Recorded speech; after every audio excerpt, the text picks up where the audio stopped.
The trial class is 90 minutes long, so the making time would be about an hour.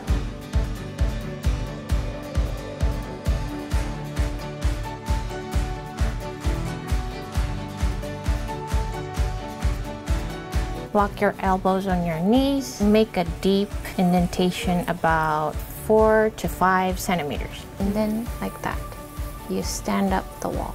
Less pressure here, less pressure. Right now, your pressure is not enough. Right here.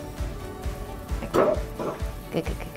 It's starting to get wobbly a little, so let me fix that for you.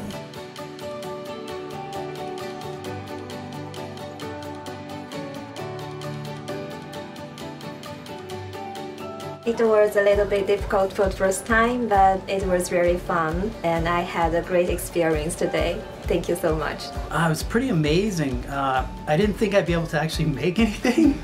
If you're patient enough, you can actually come out with a really good result, I think. So I'm very satisfied.